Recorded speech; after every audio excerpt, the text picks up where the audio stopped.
Good evening, my friends, and welcome for another tale of terror. This week we will be reading The Girl Without Hands by the Brothers Grimm. It's an old story, but one I think you may enjoy. And if not, I apologize profusely. Before we begin today, I would like to request that you please consider liking and subscribing. It would greatly help me, and I would be in your debt. A certain miller had, little by little, fallen into poverty and had nothing left but his own mill and a large apple tree behind it. Once he had gone into the forest to fetch wood. An old man stepped up to him, whom he had never seen before, and said, "Why dost thou plague thyself with cutting wood? I will make thee rich, if thou wilt promise me what is standing behind thy mill." "What can that be but my apple tree?" thought the miller, and said, "Yes," and gave a written promise to the stranger. He, however, laughed mockingly and said, "Within 3 years have passed, I will come and carry away what belongs to me." And then he went.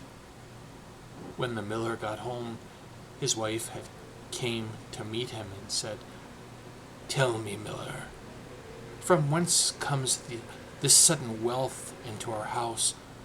All at once every box and chest was filled. No one brought it in, and I know not how it happened." He answered, "It comes from a stranger who met me in the forest and promised me a great treasure. I, in return, have promised him what stands behind the mill. We can very well give him the big apple tree for it." "Ah, husband," said the terrified wife, "that must have been the devil. He did not mean the apple tree, but our daughter, who was standing behind the mill sweeping the yard." The miller's daughter was a beautiful, pious girl, and lived through the 3 years in the fear of God and without sin. When therefore the time was over, and the day came when the evil one was to fetch her, she washed herself clean and made a circle round herself with chalk. The devil appeared quite early, but he could not come near her. Angrily he said to the miller, "Take all water away from her, that she may no longer be able to wash herself, for otherwise I will have no power over her." The miller was afraid and did so. The next morning the devil came again, but she had wept on her hands, and they were quite clean. Again he could not get near her, and furiously said to the miller, "Cut her hands off, or else I cannot get the better of her." The miller was shocked and answered, "How could I cut off my own child's hands?" Then the evil one threatened him and said, "If thou dost not do it, thou art mine, and I will take thee thyself." The father became alarmed and promised to obey him. So he went to the girl and said, "My child, if I do not cut off both thine hands, the devil will carry me away. And in my terror I have promised to do it. Help me in my need, and forgive me the harm I do thee." She replied, "Dear father, do with me what you will. I am your child." Thereupon she laid down both her hands and let them be cut off. The devil came for the 3rd day, but she had wept so long and so much on the stumps that, after all, they were quite clean. Then he had to give in, and he had lost all rights over her. The miller said to her, I have by all means of thee received such great wealth, and I will keep thee most delicately as long as thou livest. But she replied, Here I cannot stay. I will go forth. Compassionate people will give me as much as I require. Thereupon she caused her maimed arms to be bound to her back, and by sunrise she set out on her way and walked the whole day until night fell. Then she came to a royal garden, and by the shimmering of the moon she saw that trees covered with beautiful fruit grew in it, but she could not enter, for there was much water around it. And she had walked the whole day and had not eaten one mouthful, and hunger tormented her. She thought, if I were but inside, that I might eat of the fruit, else must I die of hunger.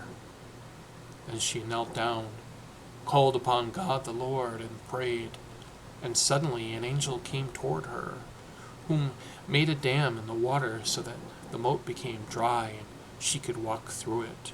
And now she went to the garden with the angel by her side. She saw a tree covered with beautiful pears, but they were all counted. Then she went to them, and to still her hunger, ate one with her mouth from the tree, but no more. The gardener was watching, but as the angel was standing by, he was afraid and thought the maiden was a spirit, and was silent. Neither did he dare to cry out or to speak with the spirit. When she had eaten the pear, she was satisfied and went and concealed herself among the bushes. The king, to whom the garden belonged, came down to it the next morning and counted, and saw that one of the pears was missing, and asked the gardener what had become of it, as it was not lying beneath the tree, but was gone. Then answered the gardener, Last night a spirit came in, who had no hands, and ate off one of the pears with its mouth. The king said, How did the spirit get over the water, and where did it go after it had eaten the pear? The gardener answered, Someone came in a snow-white garment from heaven, who made a dam and kept back the water, that the spirit might walk through the moat. And as it must have been an angel, I was afraid and asked no questions, and did not cry out. When the spirit had eaten the pear, it went back again. The king said, If it be as thou sayest, I will watch with thee tonight. When it grew dark, the king came into the garden and brought a priest with him, who was to speak with the spirit. All three seated themselves beneath the tree and watched. At midnight the maiden came creeping out of the thicket, went to the tree, and again ate one pear off of it with her mouth, and beside her stood the angel in white garments. Then the priest went out to them and said, Comest thou from heaven or from earth? Art thou a spirit or a human being? She replied, I am no spirit, but an unhappy mortal deserted by all God. The king said, If thou art forsaken by all the world, yet will I not forsake thee. He took her with him into the royal palace, and as she was so beautiful and good, he loved her with all his heart, had silver hands made for her, and took her to wife. After a year, the king had to take to the field, so he commended his young queen to take care of his mother, and said, If she is brought to bed, take care of her, nurse her well, and tell me of it once in a letter. Then she gave birth to a fine boy. So the old mother made haste to write and announce the joyful news to him. But the messenger rested by a brook on the way, and was fatigued by the great distance. He fell asleep. Then came the devil, who was always seeking to injure the good queen, and exchanged a letter for another, in which was written that the queen had brought a monster into the world. When the king read the letter, he was shocked and much troubled, but he wrote in answer that they were to take great care of the queen and nurse her well until his arrival. The messenger went back with the letter, but rested at the same place and again fell asleep. Then came the devil once more and put a different letter in his pocket, in which was written that they were to put the queen and her child to death. The old mother was terribly shocked when she received the letter and could not believe it. She wrote back to the king, but received no other answer, because each time the devil substituted a false letter. And in the last letter it was also written that she was to preserve the queen's tongue and eyes as a token that she had obeyed. But the old mother wept to think such innocent blood was to be shed, and had a hind brought by night, and cut out her tongue and eyes, and kept them. Then said to the queen, I cannot have thee killed, as the king commands, but here thou mayest stay no longer. Go forth into the wide world with thy child, and never come here again. The poor woman tied her child on her back and went away with eyes full of tears. She came into a great wild forest, and then she fell on her knees and prayed to God. And the angel of the Lord appeared to her and led her to a little house on which was a sign with the words, Here all dwell free. A snow-white maiden came out of the little house and said, Welcome, Lady Queen, and conducted her inside. Then they unbound the little boy from her back and held him to her breast that he might feed, and laid him into a beautifully made little bed. Then said the poor woman, From whence knowest thou that I was a queen? The white maiden answered, I am an angel sent by God to watch over thee and thy child.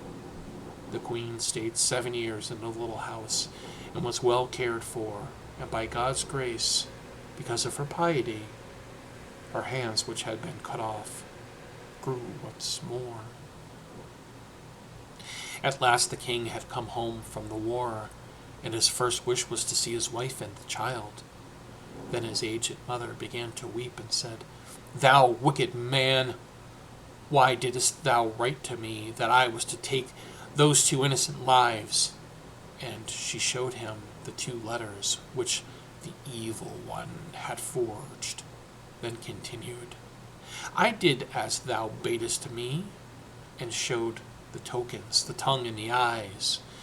Then the king began to weep for his poor wife and his little son so much more bitterly than she was doing, that the aged mother had compassion on him and said, Be at peace.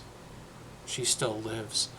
I secretly caused the hind to be killed and took these tokens from it.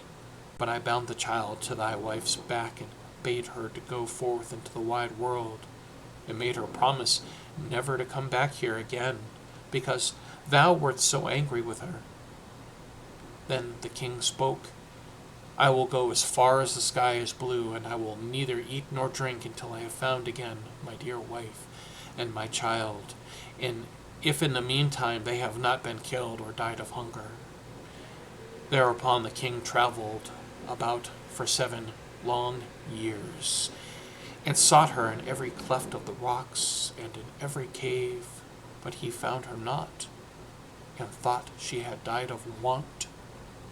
During the whole of this time he neither ate nor drank, but God supported him.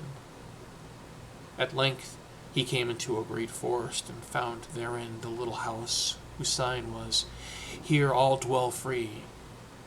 Then forth came the white maiden, took him by the hand, led him in, and said, Welcome, Lord King, and asked him from whence he came. He answered, Soon shall I have traveled for about the space of 7 years, and I seek my wife and her child, but I cannot find them.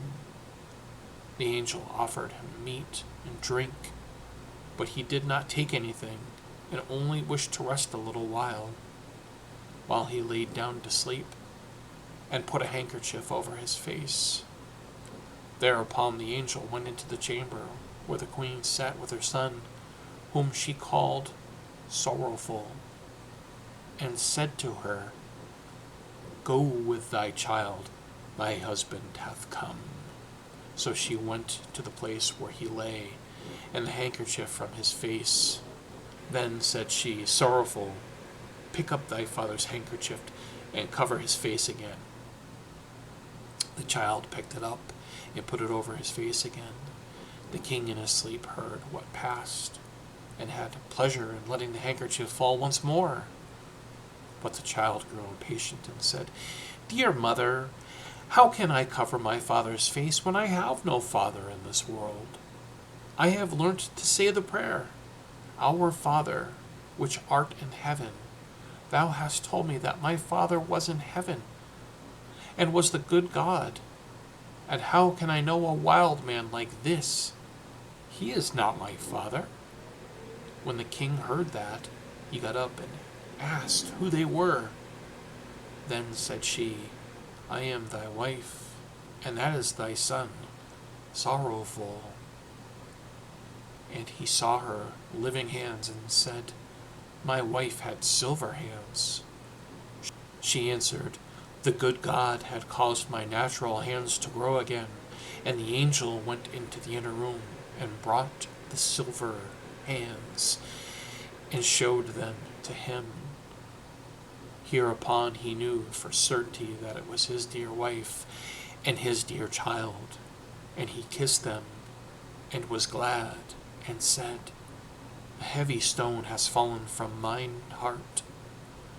Then the angel of God gave them one meal with her, and after that they went home to the king's aged mother. There were great rejoicings everywhere, and the king and queen were married again and lived contentedly to their happy end. Circa 1812. Thank you for watching.